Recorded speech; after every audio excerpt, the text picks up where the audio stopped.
Look at you. You're looking fast. You're looking scary. Look at that rate of fire. Oh my goodness. Excuse me. You know what you are? You're a machine gun. I got the wad, then go put then go pop. I got the fur, and I got the wad. Go put then go pop. I got the fur, and I got the wad. Then go put then go pop. I got the fur, and I got the wad. Go put then go pop. I got the fur, and I got the wad. Then go put then go pop. I got the fur, and I got the wad. WTFRT, sorry, that's a felony. WTFRT, sorry, that's a felony. WTFRT, sorry, that's a felony. WTFRT, sorry, that's a felony. Oh, I think a felony looks good on you.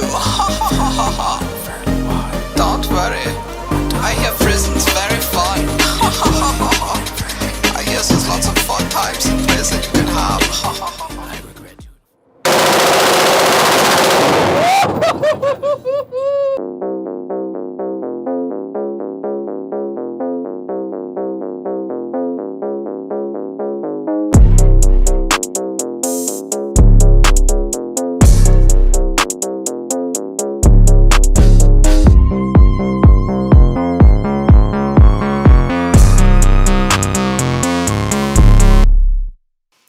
Oh, hey there.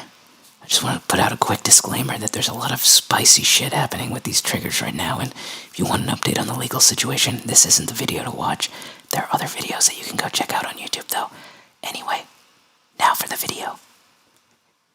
What's going on, everyone? Welcome back to another episode of Print, Shoot, Repeat. Thank you guys for coming along and watching my channel and subscribing and commenting. I know that it's sometimes difficult sitting around, you're taking a shit, delaying the wipe, but in between the time that you shit and you wipe, you could just like this video, comment, subscribe. Anyway, thank you for watching. I got to thank KAK Industry. They are the exclusive channel sponsor of Print, Shoot, Repeat.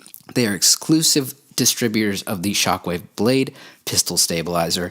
So again, thank you, KAK. Okay, let's get into the video. What are we doing today? We are going to compare the wide open trigger to the FRT15 from Rare Breed. Before we get into this video, I do want to say I was never paid by Big Daddy Unlimited or Wide Open Triggers for the video I did. If I'm using something and I'm getting paid to use it or give my opinion on it, I'll let you know.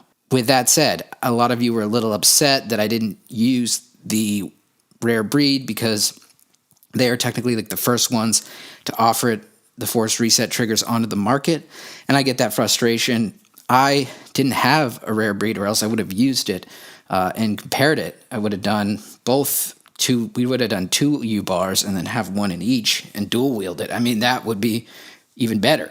Unfortunately, I didn't have one, so one of my viewers, he had a FRT15 in his Geisley lower, and so we went out to the range, indoor range, unfortunately, but we went out to the range to test them, see how each of them felt. I know a lot of people were upset because the Rare Breed guys put this trigger out and they own the patent to it, and they are in the middle of a lawsuit around this rights to the trigger, and they actually were granted a preliminary injunction against Big Daddy Unlimited, which basically stopped Big Daddy Unlimited from being able to sell the wide open triggers. So if you got one, you got one, but I don't think you can purchase them anymore until they figure out the lawsuit and there's a ruling, or if that preliminary injunction is lifted, which I doubt it will be. From a consumer standpoint, it's a little unfortunate that just one company has kind of a monopoly over forced reset triggers. However, I do understand that, patent infringement is a real thing and you've got to respect the laws. So do I think that it's a direct clone? Not necessarily, but it's enough that a judge ruled that it was. So that's really my comment on that. There is a printable version of this. Hopefully I'll get to doing a video on that soon, but that gets me to my next point, and I know this is rambling on a bit, but I hope you guys can, just bear with me. But the ATF wants to make these machine guns, essentially, wants to ban these, and they filed a cease and desist against Rare Breed early on. And I think that's a lot of the frustration people were showing me towards the video, was that I was using the wide open, which was essentially kind of like a clone of the Rare Breed. Some people considered it like kicking Rare Breed while they were down because they were getting investigated by the ATF. Personally, I think like the more triggers that are out there that are doing this, the better, because it's going to be harder for the ATF to ban each design if each design is slightly different. But unfortunately, I think that these may go the way of the bump stock, and I think there's a good chance these could be deemed turned into a machine gun, which it's not by law. It is a semi-auto trigger. So we could get into a lot of the semantics and the details about what makes it not a machine gun, but I would actually recommend checking out Fudbusters on YouTube. He did a great video on the situation. This was a few months back, but he does kind of explain the mechanics of it, and it was created by a lawyer, so it's meant to not break the law as far as like full auto goes. So I know after watching that video, a lot of you probably were like wondering, oh, how is this not full auto? Well, it's not full auto, but that doesn't change the fact that the ATF can just go and deem it a machine gun, unfortunately. Anyway, let's talk about my impressions of these two triggers. So, what are my thoughts? Upon looking at each trigger, you can tell that the wide open trigger is not as expensive in terms of its manufacturing. It doesn't feel quite as refined. It's what looks like metal injection molding MIM part. Overall, it just doesn't feel quite as nice and precise in the materials. That's how they can offer it at a lower price point, I suppose. But the Rare Breed, it's just a well-made product. I will say that. Now, early on, the Rare Breed trigger had some issues with the spring and the spring not being reinforced enough. They fixed those issues, but earlier on there were some issues, and Wide Open Trigger implemented a guide rod in the spring, the reset mechanism, that made it a little bit more beefy. So I will give the Wide Open Trigger that in terms of the design element. As far as the feel of the triggers themselves, when I first tried the Wide Open Trigger, I forgot that I didn't have a H3 buffer, and I was getting repeated malfunctions because I had a regular mil-spec buffer in there, so it's definitely not going to work if you don't have an H2 or H3 buffer in there. The H3, once I put that in there, both of them ran great. Now, as far as the feel of the triggers, the FRT15, it just felt a little bit crisper. Felt a little bit easier to get that forced reset quick feel. So I would say there's a less of a learning curve in terms of shooting it than the Wide Open Trigger.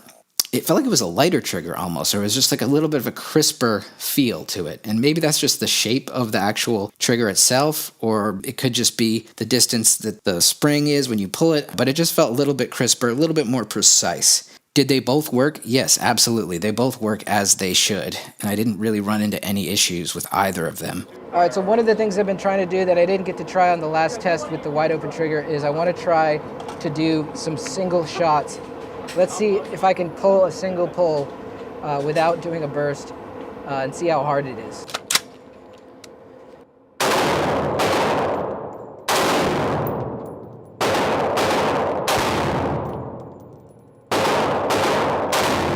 Let's try this Rare Breed single shot. All right, here we go.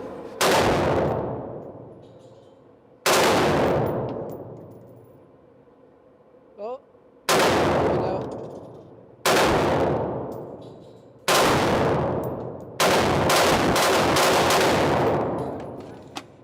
It's a bit more crisp than the Wide Open when I pull it. I can just feel it just has a bit more of a crisp break to it. Wide Open takes a little bit more pressure. I'm really curious as to how heavy each trigger, the weight is, because it feels like the FRT is a lighter trigger in general than the Wide Open. The Rare Breed is still for sale, while the Wide Open is not anymore. I'm really curious to see if there are other products that are going to come out. I know that Rare Breed is coming out with a 3-position version, which is very, very exciting because, like I said in the other video, it is just kind of more of like a novelty kind of a trigger. You go to the range, you let off, mag dump it to some trash very fast. I mean, that's kind of what the purpose of it really extended to. But with a 3rd position and the ability to go slow, semi-auto versus fast. That's pretty exciting. So I definitely put a shit ton of ammo downrange at this range, and I thank all the people there for not getting super pissed because I was just letting it fly, as they say. Yeah, these are a lot of fun. They're really just kind of novelty things until the third position one comes out, but hopefully it will be able to come out, and this won't be a machine gun, and all the people that bought them won't be turned into felons overnight. Hello, darkness, my old friend. Wait, does that... I've come to talk with you again.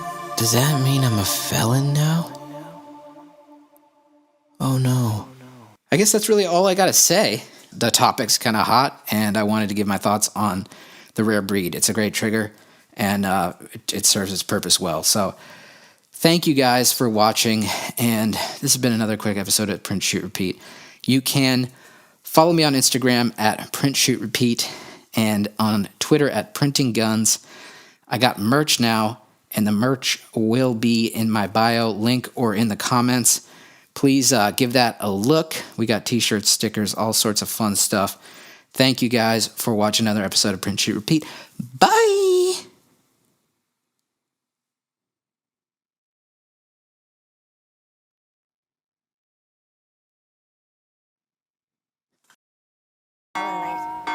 The octave direction. How do I want to go? I want to go. I want to go outside. Have some fun outside. They won't see me outside. When I creep up on them, they won't see it coming.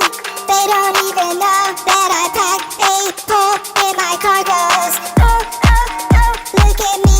I am flying, can't you see? On a cloud, making loud. Up, up, up, up, up, away. Then I fly in the hay on the farm with my bros. And I got so hard with my nose. Didn't know I'm not so Stop, I know you. You want this big thing.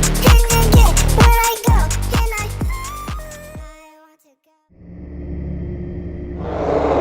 He wants to ban it. Let's just ban it. Listen, we can ban it, and they won't use it for crime. Let's ban it.